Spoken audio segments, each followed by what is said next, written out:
Hi, my name is Luna, and this is the story of how I lost $40, zero to the very people I trusted most, and what it took to finally take my life back.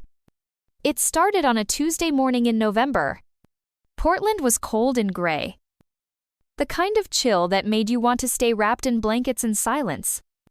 But I was already on my third cup of coffee. Racing to meet a project deadline for the startup I'd been grinding for over 2 years. My inbox was overflowing investor reports, code reviews, Slack messages, the usual tech chaos. Then that email appeared. Subject: unusual spending alert. American Express. I almost ignored it.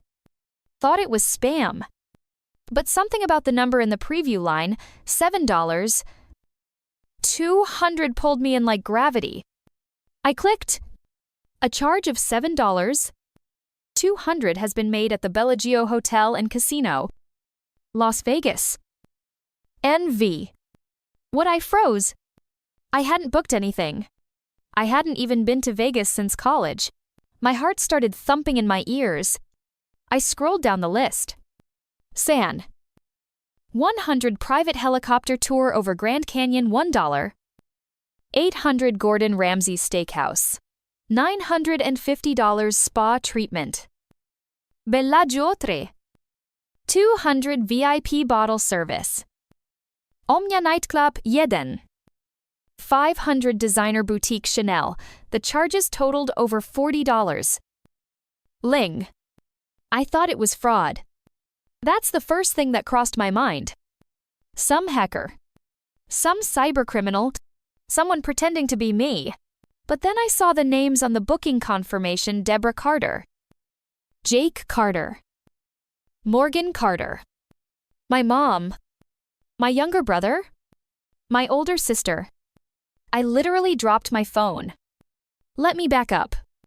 About a year and a half earlier, I gave my family access to one of my credit cards. My mom had been diagnosed with breast cancer, and the bills were piling up. I was the only one with a stable income. Jake was between jobs again. Morgan had just gone through a divorce. Everyone was struggling, and I was the successful one. At the time, it felt like love, like duty, like doing the right thing, just in case of emergencies. I told them, only when it's urgent. And they promised. They swore they'd only use it when absolutely necessary. But life got busy. I was pulling 14-hour days, leading a product launch at my startup. I stopped checking statements. I figured naively that they wouldn't betray that trust. So here I was, sitting in my co-working space in downtown Portland, watching my family live out some Instagram influencer fantasy in Vegas with my money. At first, I told myself there had to be some mistake. Maybe they thought it was a reward for everything I'd done. Maybe they were planning to pay me back. Maybe they were just going through something. But the photos said otherwise. My best friend Elena texted me screenshots from Instagram. Apparently, Morgan had gone live at a pool party in a rented cabana, clinking glasses of champagne. Jake was flexing his new gold watch. My mom was smiling wide, wrapped in a plush white robe. Captioned, "Living our best life, finally." I stared at that picture of her smiling, and my hands started shaking. She was recovering. I was thankful. But this wasn't survival. This was indulgence. This was betrayal. I hadn't taken a vacation in 3 years. I wore the same sneakers I bought in college. I meal prepped every Sunday to save money on takeout. I hadn't even fixed the heater in my car because I was prioritizing her medical bills. And they were out there blowing tens of thousands of dollars like Monopoly cash. That night, I didn't sleep. I just sat there, scrolling through every bank statement, every credit notification, every digital receipt. I went numb. Shock turned into fury. Fury into grief. Grief into silence. I wasn't just hurt. I was hollowed out. Because how do you even begin to process that the people who raised you, who told you they loved you, just stole from you? Like it meant nothing. Was I just a credit limit to them? A safety net they could cut through when they got bored? The worst part wasn't the money. Not really. It was the realization that trust, once broken like this, doesn't come back the same. That maybe love isn't always enough to keep people honest. That maybe, sometimes, the people closest to you are capable of doing the most damage. I remember whispering out loud at 3 a.m., "What the hell am I going to do now?" And somewhere in that question, something inside me shifted. I didn't know it yet, but that was the moment I stopped being their safety net. That was the beginning of the end. And the start of something I never thought I'd have to learn: how to take your life back from your own family. They say family is supposed to be your first safe place. But what happens when that safe place becomes the very storm that drowns you? After the shock of discovering the Vegas charges began to settle, if you can call anything about that moment settling, I found myself replaying every memory that had led to this. The cancer diagnosis came suddenly. I was 27. My mom, Deborah Carter, had been having chest pain for months, but kept brushing it off as stress. One Friday afternoon, she collapsed in the kitchen.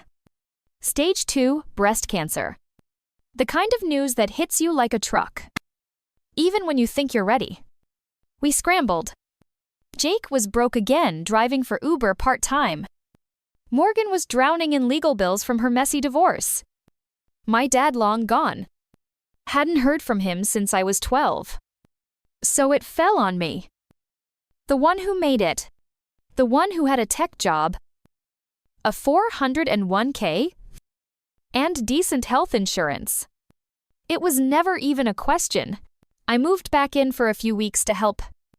Paid for the hospital co-pays. Scheduled appointments. Cooked meals. I even slept in a chair next to her bed the night after her first round of chemo. I loved her. I still do, God.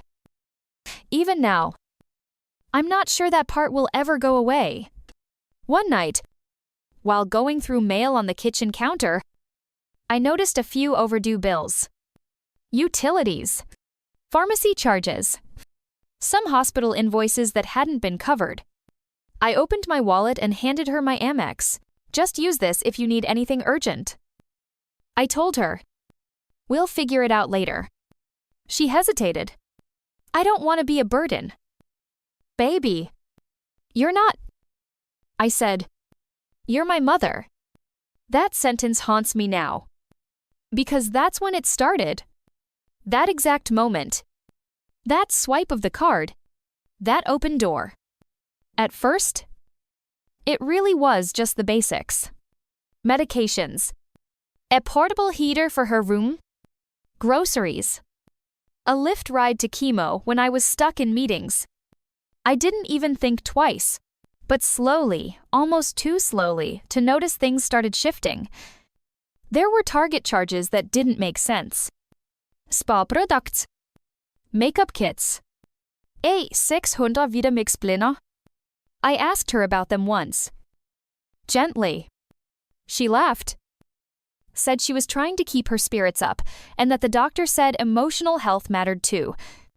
And honestly, that made sense. Who was I to question that? Then came Jake. He texted one night, "Hey, do you mind if I use the card to pay for gas? I've got a second interview in Eugene." I said yes. 2 weeks later, I noticed a $1.200 charge from a car audio shop. New speakers. Jake didn't even have the job yet. I confronted him. He said, "Come on, Luna. I've had a rough year. Don't be so tight." I let it go. Morgan followed not long after. She was moving into a new apartment. Those needed help with a deposit. I wired her, 3? Oh, 0 directly. She said, "You'll get it back in 2 months. I promise." That was 15 months ago. The pattern was clear. but I didn't see it. Or maybe I didn't want to. Every time I'd bring it up gently, carefully, I was met with guilt, emotional blackmail. Mom would say, "I didn't raise you to throw money in my face." Jake would say, "You think you're better than us now, don't you?" Morgan cried once. "You told me I was tearing the family apart over a few dollars." And maybe that's the worst part. They didn't just take money. They rewrote the narrative. They made me feel like the villain for noticing. I began shrinking. Stopped asking. Stopped checking. I buried myself in work, justifying it all with thoughts like, "They're family. This is temporary. You're strong enough to carry them until they get back on their feet." But weeks turned to months. And that temporary turned into a silent arrangement where I paid for their lives while slowly losing my own. I remember one night vividly, late October. Cold and rainy. I was eating leftover ramen at my kitchen table, wrapped in a hoodie because I hadn't gotten around to fixing the broken heater. My phone buzzed. Morgan had posted a picture of her new Michael Kors purse, captioned "Retail therapy always helps." I stared at that photo for a full 2 minutes. And in that moment, something cracked inside me. I had been raised to believe that loyalty meant endurance, that you stay quiet to keep the peace, that your worth was tied to how much you could give, how much you could hold, how much you could sacrifice. But that night, I finally asked myself, what if loyalty without boundaries is just self-destruction in disguise? I went to sleep with my chest tight. The realization burned deeper than any betrayal ever could. I hadn't just let them steal my money, I had let them steal my voice. But that was about to change, because the next time someone asked me for something, I wasn't going to say yes. I wasn't even going to say maybe. I was going to say the one word they never expected. No. I woke up that next morning with a calm I didn't expect. Not peace. Exactly. More like the silence before a storm. After months of justifying, excusing, pretending, I was finally ready to look. To really look. I made a pot of strong coffee, pulled my laptop onto the kitchen table, and opened my Amex account. My fingers hovered over the keyboard for a second before I clicked on the transaction history tab. 38 pages. That's how many pages of statements there were since I'd handed over the card 18 months ago. I printed every last one of them. The sound of the printer churning out page after page echoed through my tiny apartment like a war drum. I wasn't sure what I was going to find, but I knew this. I had to face it. All of it. I spread them out across the floor. It felt like I was stepping into a crime scene. Except this wasn't just fraud. This was personal. This was my family. I started highlighting gas stations in cities my family didn't live in. Uber rides at 2 a.m. from clubs they swore they never went to. A charge for a pet groomer in California. None of us own a dog. $650 for a tattoo shop in Miami. Electronics from Best Buy. Subscription after subscription. Hulu. Netflix. HBO Max. Disney Plus. And something called Platinum Golf Club. Jake never played golf. And then, the withdrawals. Dozens of them. ATM after ATM. $300 here. $500 there. Some weeks, there were 4 or 5 pulls in a row. Over the next 2 hours, I built a spreadsheet. I color-coded it by person based on cross-referencing their text messages, Instagram stories, old emails. Yes, I went deep. It was part detective work, part therapy, and the final number $42. 367. 88. That's how much they had charged to the card. That didn't even include the $3. Null cash I wired Morgan.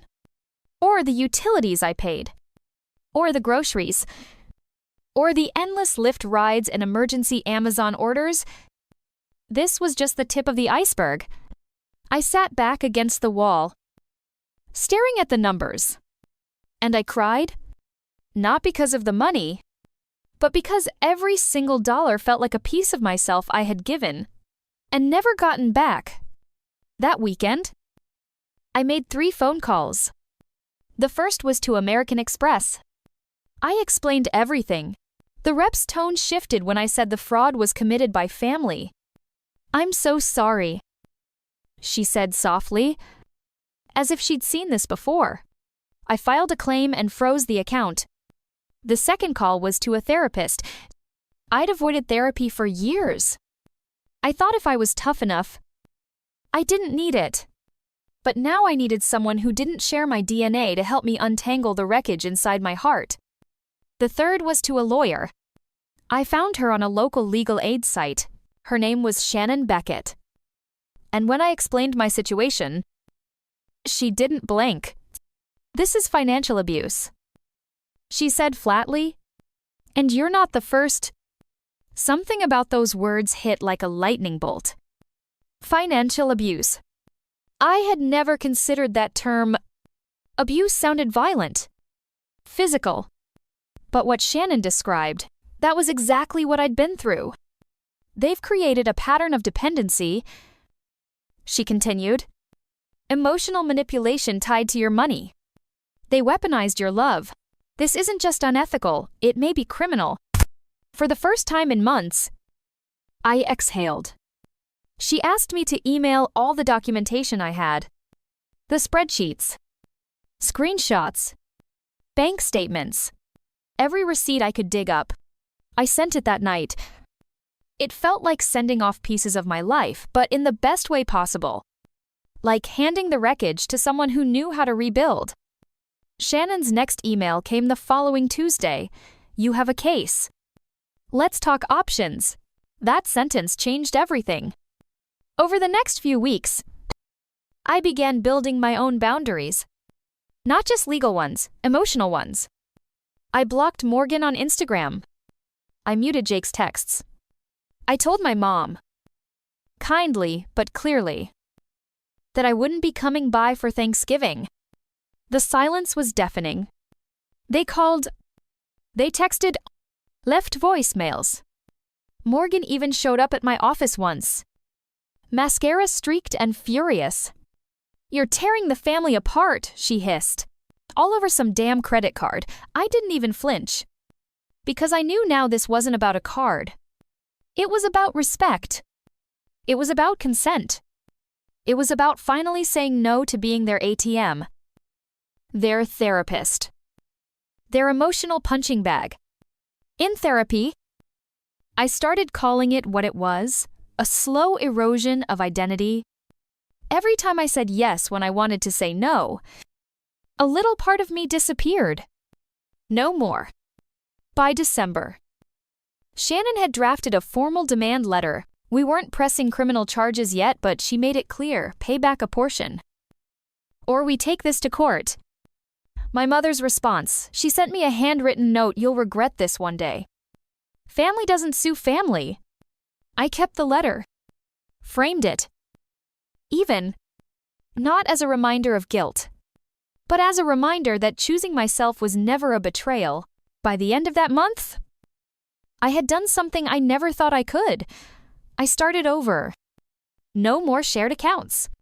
No more second chances. Just Luna finally free from the emotional debt she never agreed to carry. But the real battle, that was still coming. Because standing up to your family in private is hard enough. But doing it in public, with lawyers, judges, and records, that's when you find out what you're really made of. And I was about to find out. It's funny how quiet a courtroom can feel almost like a church. The kind of silence that makes every breath feel like a betrayal. I sat at the plaintiff's table, palms pressed to my thighs to keep from shaking. Milavier. Shannon Beckett. Flipped through her notes like it was just another day at work. But for me, this was everything. The day I took my own family to court, just typing those words still makes my stomach twist. I never imagined this is where love would lead. But here I was, staring across the room at my mother, my brother, and my sister, each of them with their own lawyer, each avoiding my gaze like I was a stranger. And maybe I was, because the old Luna, the Luna who forgave every lie, who paid every bill, who swallowed every manipulation with a smile, she was gone. This was the new version. The one who finally said, "Enough." 3 months earlier, I had given them one last chance. Shannon had drafted a demand letter outlining the charges, the fraud, the broken trust. We gave them 30 days to respond. Morgan replied with a 2-line email. "You're unbelievable. I hope the money makes you happy." Jake didn't respond at all. My mother called, voice trembling with practiced sadness. "You really want to humiliate us like this?" "Luna," I didn't answer. Because I knew the truth, they weren't sorry. They were just caught. And that's when Shannon filed the civil suit. Financial damages, emotional harm, breach of trust. We weren't just seeking repayment, we were setting a precedent. That family isn't a free pass to violate someone's boundaries. That love without accountability becomes control. The courtroom was modest, just 2 rows of benches, a worn wooden podium, and an elderly judge who looked like he'd seen it all. But I could feel my heart pounding in my chest like it was the Super Bowl. Our case was simple. I had given them access to one card, for emergencies only. But what followed was a series of excessive luxury purchases over $40. Null in non-essential spending. I had documentation for every charge, screenshots of their Instagram stories, text messages, even Venmo receipts. Every transaction had a timestamp, a location, a name. Shannon presented it all with steady calm. "Your Honor, this wasn't a misunderstanding. This was a sustained, intentional misuse of funds by individuals who believed they'd never be held accountable because the victim was their daughter, their sister." The judge nodded, quietly took notes. Then it was their turn. Morgan's lawyer stood up first, arguing that the money was given voluntarily and that familial expectations often blur financial lines. Jake's attorney claimed Luna never explicitly said no, and that the spending was a symptom of emotional stress. My mother's defense was the worst of all. Her lawyer said Miss Carter was simply trying to enjoy what little time she had left, given her health challenges. Isn't that what any loving daughter would want? I could feel heat rise to my cheeks. Because that's what they always came back to: guilt, illness, obligation. The assumption that if I loved them enough, I'd let them walk all over me forever. But love without boundaries is just slow self-erasure. When it was time for me to testify, I stood, walked to the witness box, and took a deep breath. My name is Luna Carter. I'm the plaintiff in this case. But more than that, I'm someone who believed love could survive anything. Even this. I looked directly at the judge. Then, slowly, at each member of my family. I gave them access to my finances when they needed it most. And they used that access to fund vacations, parties, luxury items while I was eating dollar ramen to stay afloat. They didn't ask. They didn't explain. They just took.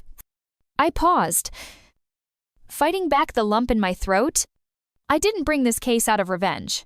I brought it because if I didn't stand up now, I'd be telling the world and myself that my pain didn't matter, that my boundaries didn't matter, that my worth could be measured by how much I gave away.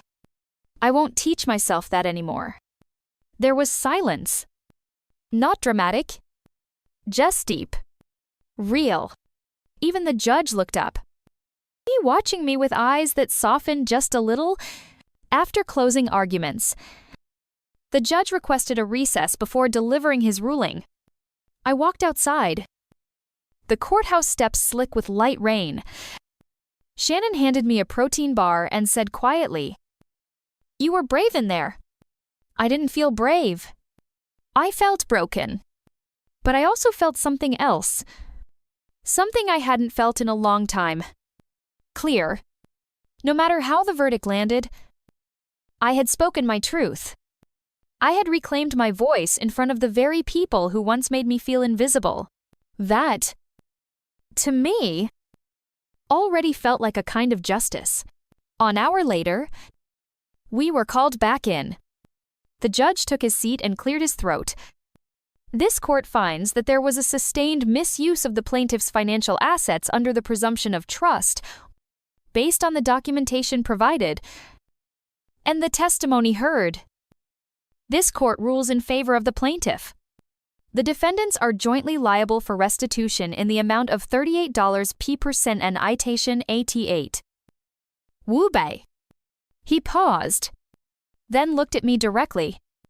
"Miss Carter, I hope you find healing, and I hope the defendants find understanding in the consequences they now face." Bang of the gavel. It was done. As I walked out of that courtroom, the rain had stopped. The sky was still gray, but somehow lighter. And in that moment, I realized something. Sometimes, the people who hurt you the most are the ones who taught you love. But sometimes, the only way to love yourself is to walk away from them. You don't really know what silence is until the noise of your trauma is gone. It took me weeks to notice it. The silence, the absence of constant texts asking for a little help, the emotional whiplash of being praised one day, guilt trip the next time, the exhausting loop of giving, doubting, forgiving, repeating. After the court ruling, the world didn't suddenly get brighter, but it got keener. And in that quiet, I started rebuilding. The first thing I did was cancel every joint account, subscription, and shared plan. It felt almost surgical, snipping every lingering thread between me and the chaos that used to define my family dynamics. It was liberating and terrifying. Because once you cut those cords, there's no more illusion. You're standing alone. But here's the twist: alone isn't empty. Alone can be free. I moved to a new apartment, nothing fancy. Just mine. Clean walls. No emocional residue, a place where no one had ever yelled at me, cried for money, or lied to my face with a smile. I bought a plant, then another, then a bookshelf, which I filled not with self-help manuals on blank RH Bright, but with fiction, poetry, and one special memoir that Shannon gifted me called The Art of Boundaries. I started cooking again. Not quick. Sad meals, but real ones. I made a habit of eating dinner by the window with jazz music playing and candles flickering, like I was the guest of honor in my own life. And slowly, quietly, I became someone I hadn't met in years, a woman who felt safe with herself. Therapy became a sanctuary. Not a place for venting anymore, but for rebuilding my inner compass. My therapist, Carla, once said something that changed how I looked at everything. Luna, forgiveness isn't always about inviting someone back in. Sometimes, it's just about letting yourself move forward without dragging their shadow behind you. That one hit deep. Because for so long, I thought healing meant reconciliation. I believed I couldn't move on until I patched things up with my mom, or until Jake and Morgan apologized, or until we had one of those teary family reunions you see in the movies. But real life isn't a movie. Sometimes, there's no apology, no reckoning. Just a quiet acceptance that they won't change and you don't need to wait for them to grow before you do. I didn't block them, but I didn't answer either. Every once in a while, a message would slip through. Mom isn't doing well. You're really going to ignore your family forever. Don't forget where you came from. Luna. But here's what they didn't understand. I hadn't forgotten where I came from. I'd finally remembered who I was before they broke me. At work, I got promoted. Funny how setting personal boundaries can sharpen your professional ones too. I stopped over-explaining, stopped volunteering for projects that burned me out, stopped trying to be everyone's emotional life raft. And guess what? People respected me more for it. Turns out, when you stop apologizing for taking up space, the world starts listening. One evening, about 6 months after the court case, I took a walk to the lake near my new apartment. There was a woman sitting alone on a bench, tears in her eyes, holding her phone. I sat nearby, not to intrude, just present. She glanced over and said, "Families are hard." I nodded. "Sometimes they're the hardest." She laughed through her tears. "You look like someone who gets it." I smiled softly and replied, "Yeah, but I'm starting to get me more." We sat there quietly, sharing something unspoken between strangers. And I realized healing doesn't always roar. Sometimes, it sits beside pain and breathes. I wrote my story down one night, not for revenge, not for sympathy, but for clarity. I titled it The Price of Peace. And in writing it, I saw something I hadn't before. I wasn't just the victim of family betrayal. I was also the architect of my comeback. I chose truth over comfort. I chose boundaries over guilt. I chose myself. And maybe, just maybe, someone out there needed to know they could do the same.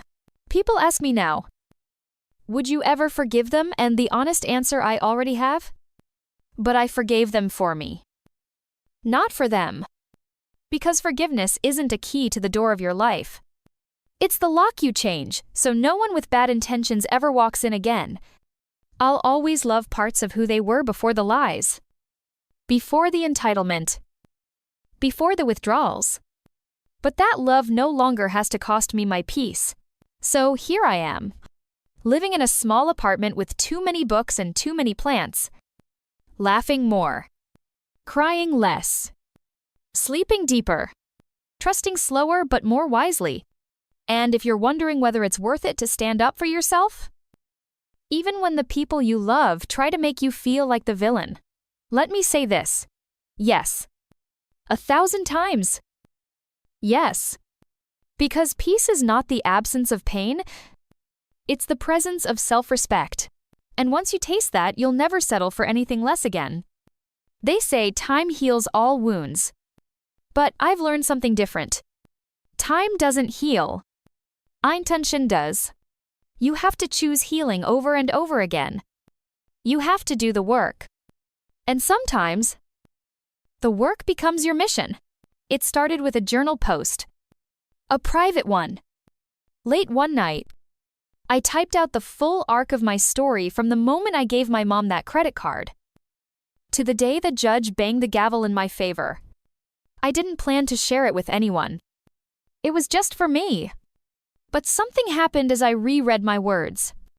I saw a pattern not just of betrayal, but of silence. I had been quiet for too long. And I knew I wasn't the only one. The next day, I posted a short excerpt on a private support forum for financial abuse survivors. No names, just feelings. A few hours later, I had dozens of replies. People said things like, "I thought I was crazy for feeling used by my own sister." Reading this was like looking in a mirror. Please don't stop writing.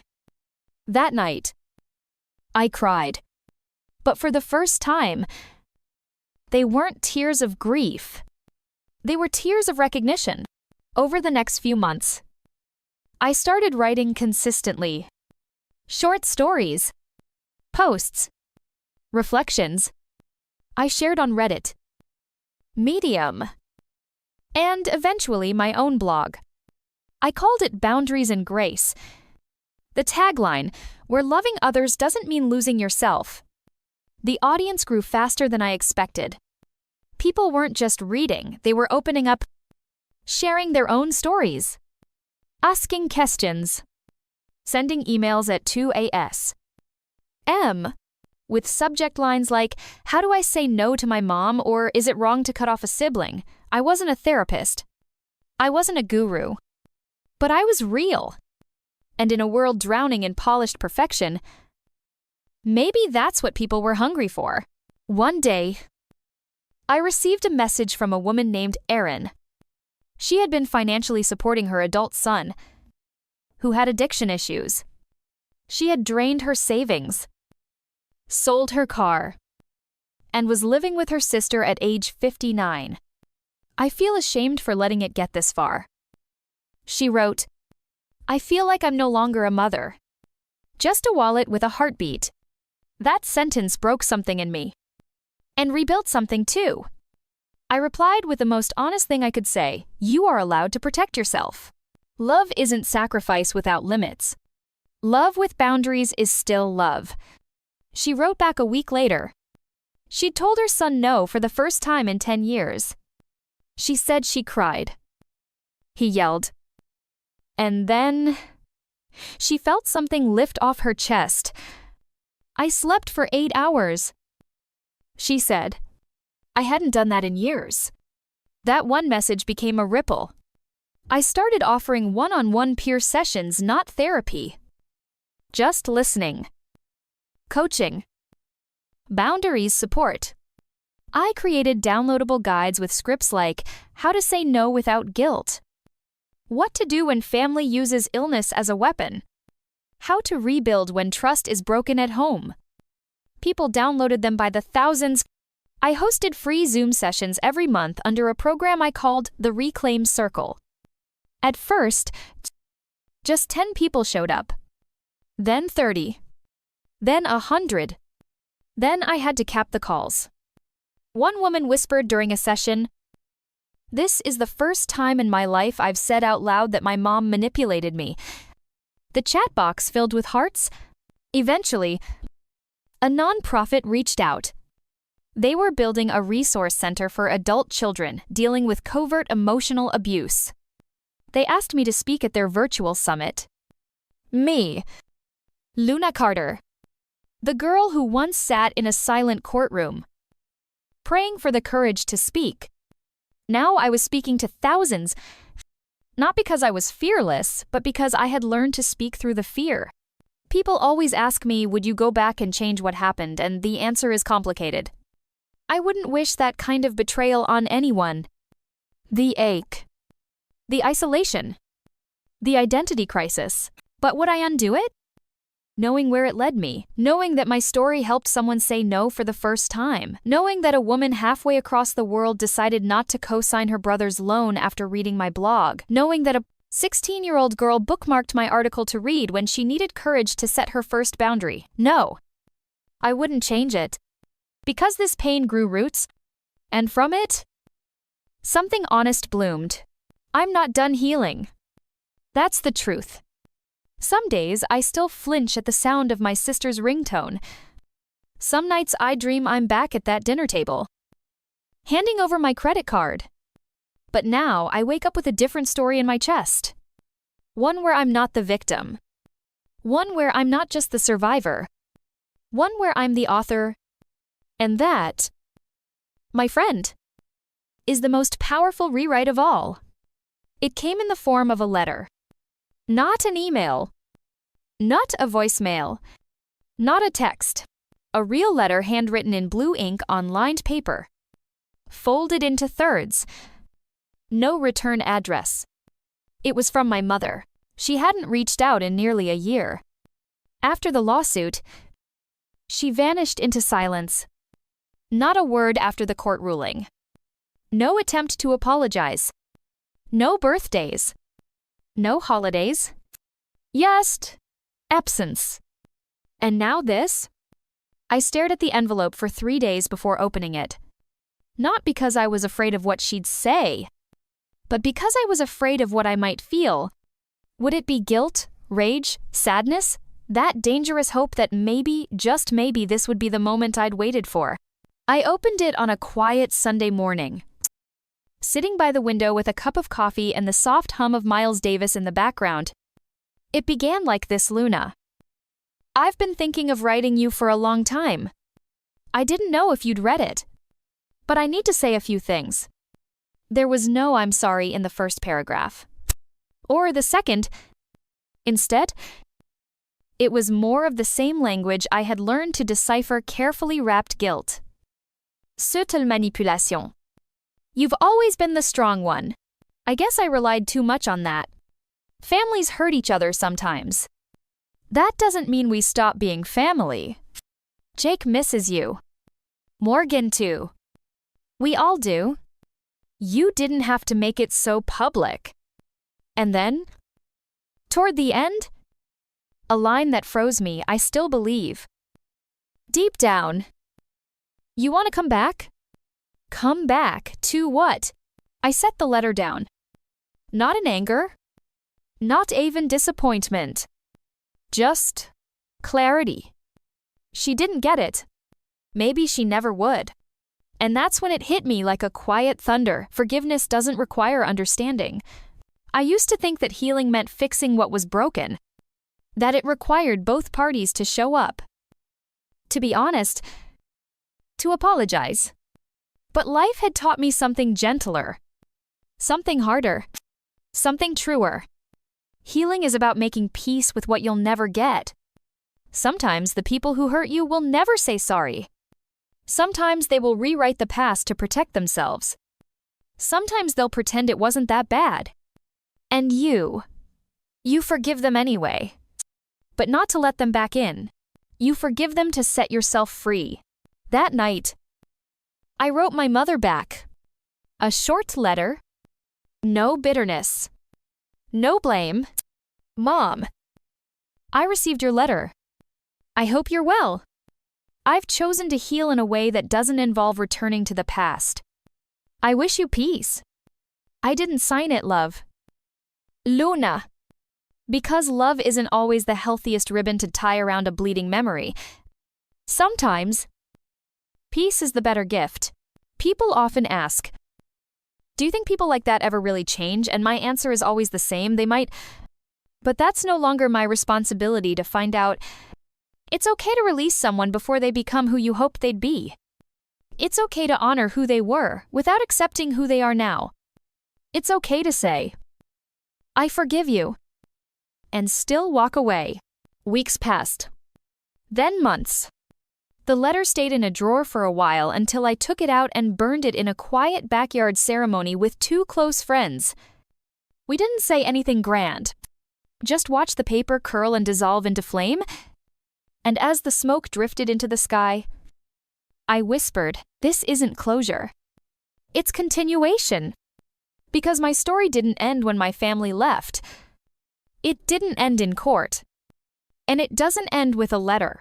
One evening, during a live session of the Reclaim Circle, someone asked me, Luna, if your mother called and said all the right things, everything you ever wanted to hear, what would you do? I paused.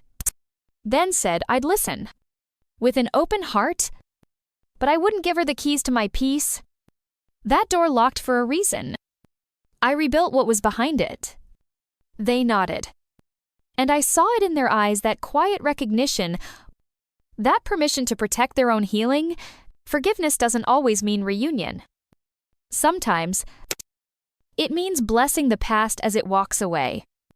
It means sitting in the quiet of your own boundaries and saying, this is where my peace begins. And not everyone gets to follow me here. It means you can miss someone and not invite them back. It means you can love someone and still choose you. If you're reading this wondering whether you should open that door again, let me say this. You are not cruel for choosing peace. You are not heartless for wanting distance. You are not broken for needing space from the people who taught you love through pain. You are wise. You are healing. You are whole. They say real love finds you when you're not looking. I used to roll my eyes at that. It sounded like something you'd read on a coffee mug or hear at the end of a rom-com. But then again, most things sound silly until they become true in your life.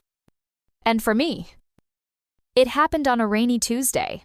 I had just finished a Reclaim Circle session and ducked into a little bookstore downtown.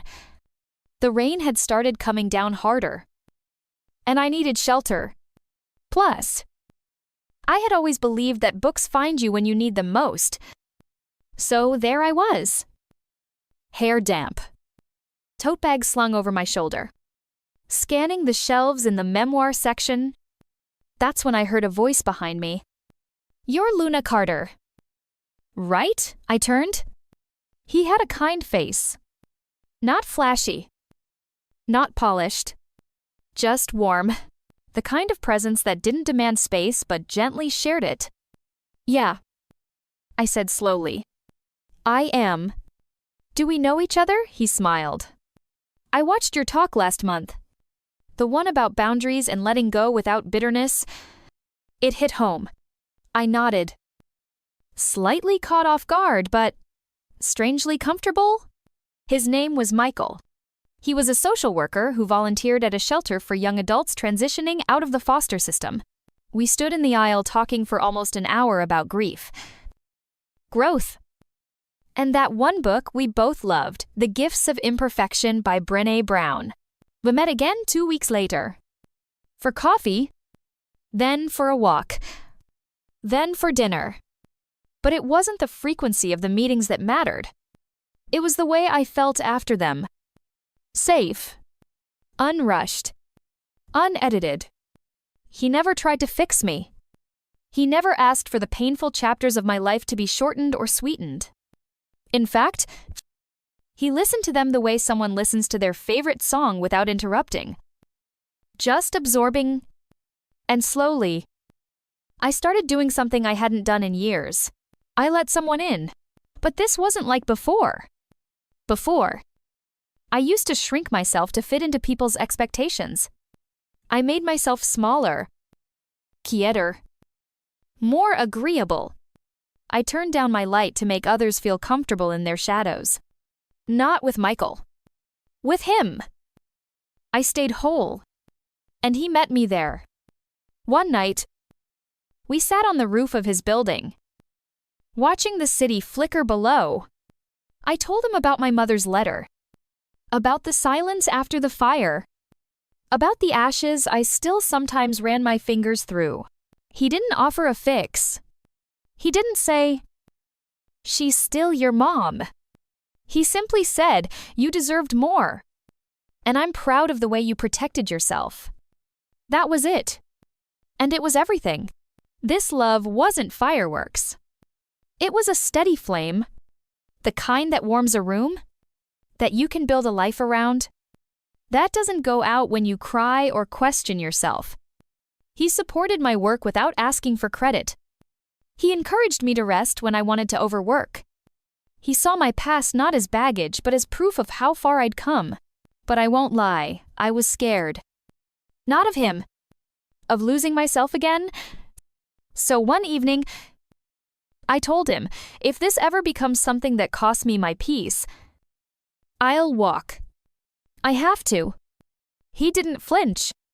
He reached across the table, took my hand, and said, "Then I'll spend every day making sure you never have to." Love like that. It doesn't erase your scars, but it lets you see them as art instead of shame. We didn't move fast. No grand declarations. No rushing into roles or labels.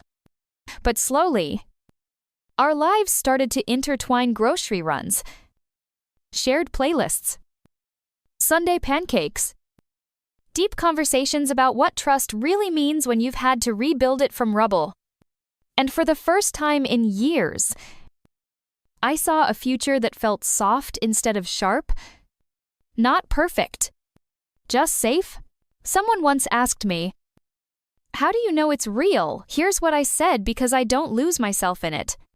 I find more of who I am, And that's how love should be. Not a rescue. Not a reset. But a recognition of everything you've survived, of everything you've built, of everything you still dream of. I used to think that healing ended with the absence of pain. But now, I see that healing is also the presence of joy, of companionship, of the quiet miracle of being seen and still loved. I never dreamed of becoming a public speaker. When you grow up in a house where truth is punished and silence is rewarded, using your voice in front of a crowd feels like an unnatural act, like walking uphill barefoot. But here I was, standing backstage at the National Empowerment Summit in Chicago, mic clipped to my blouse, palms a little sweaty, heart pounding like a Kiet drum. The lights were bright. The room held 3s11. Oh, 0 people. Mostly women. Mostly strangers. And somewhere among them, I knew there were versions of me. 6 months earlier, I got an email from the summit organizers. They'd been following Boundaries and Grace and had seen one of my interviews on a mental wellness podcast. The subject line simply read, "We need your voice." I stared at it for a long time. My first instinct, close the laptop, hide, say no. But then I remembered something I wrote in my journal a year ago. I will be the voice I once needed to hear. So I said yes.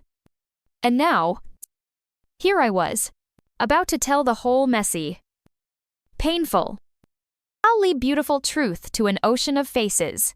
The host introduced me.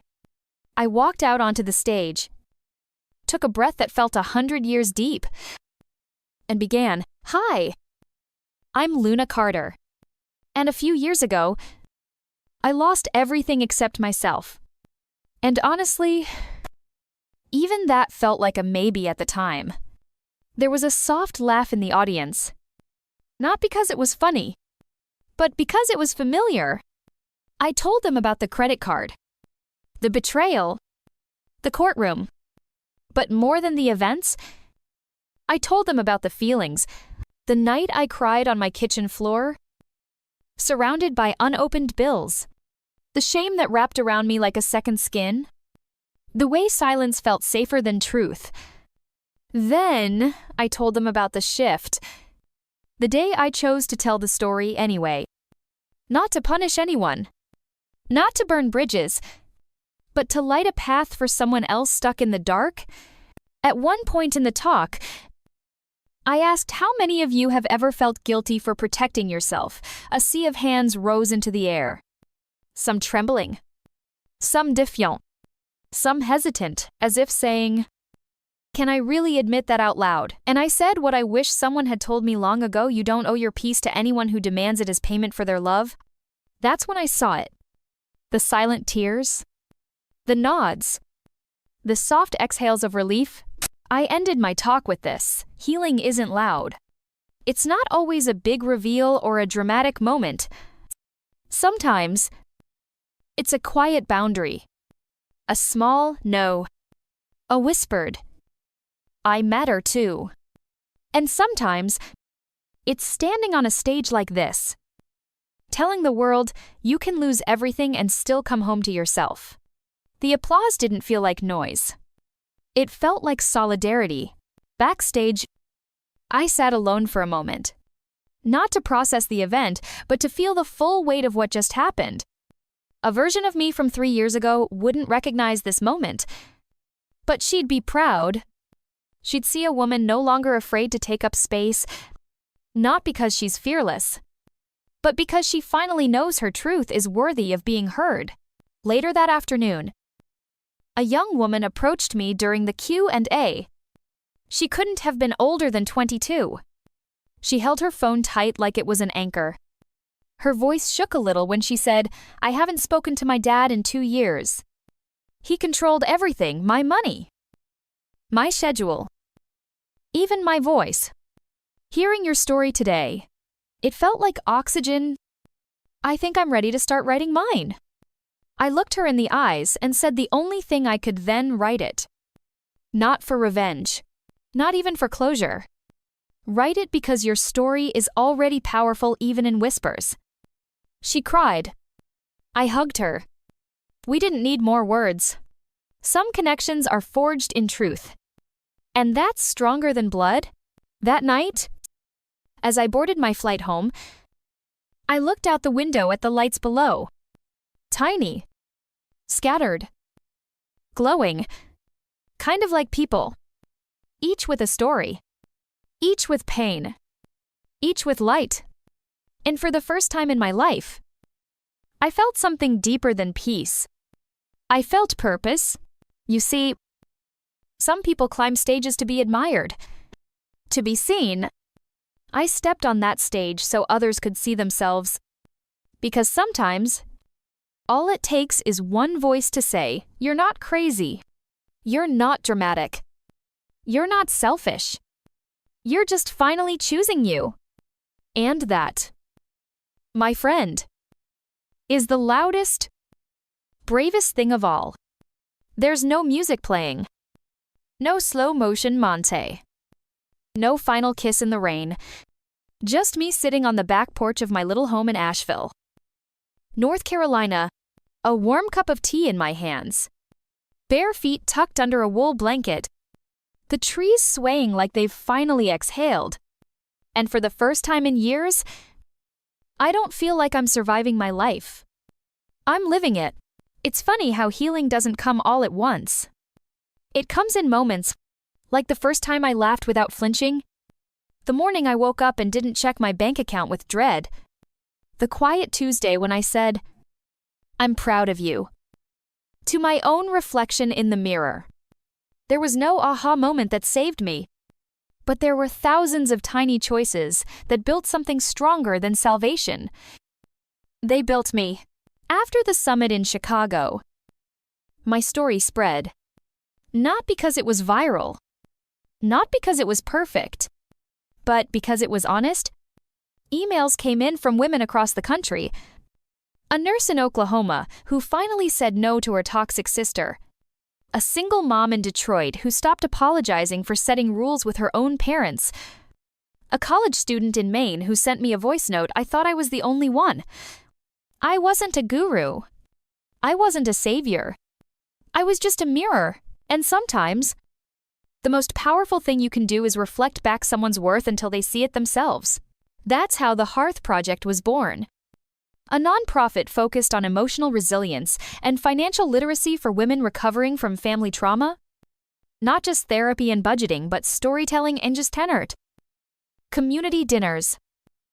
Real conversations that don't require makeup or masks. We called it the Hearth because it means home. But not the home you were born into. The home you build with your own hands. We host circles every Friday night. No one has to speak. Some just sit and cry. Others laugh and tell stories they thought they'd buried for good. And me, I just sit there. Often quietly, marveling at what grows when people feel safe. I no longer need to be the loudest voice in the room. I just want to be the space where voices return to themselves. Michael and I are still together. No rings. No rush. Just a steady partnership where we water each other instead of drain. Some nights we dance barefoot in the kitchen. Other nights we fold laundry in silence, and that feels just as intimate. He tells me I've changed. Not in a way that makes me different, but in a way that makes me more me. And I tell him, that's the only kind of change that lasts. One morning, I got a call from a number I didn't recognize. It was Morgan, my little sister. Her voice cracked on the third word. She told me she was in therapy, that she had just finished reading my book, that it wrecked her and healed her all at once. She didn't ask to come back into my life. She just said, I see you now, and I'm sorry I didn't before. I told her. That's enough. Forgiveness doesn't mean rewriting history. Sometimes it just means not needing to read the same chapter again. I've stopped expecting closure from people. I've learned that the best closure is a life well lived.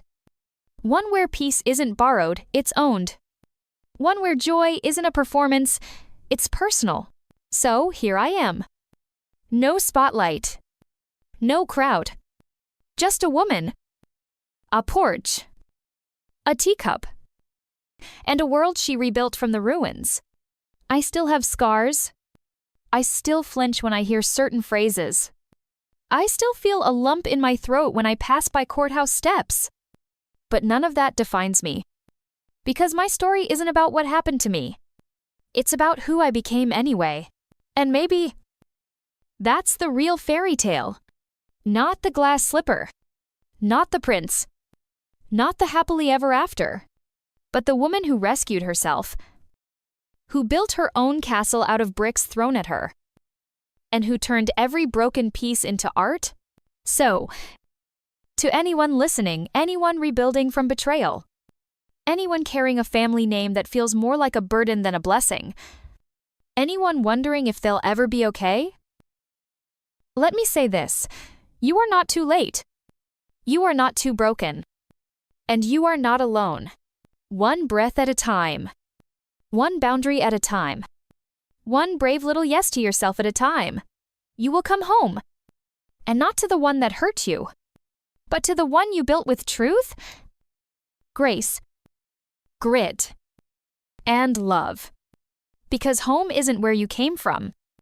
Home is who you become.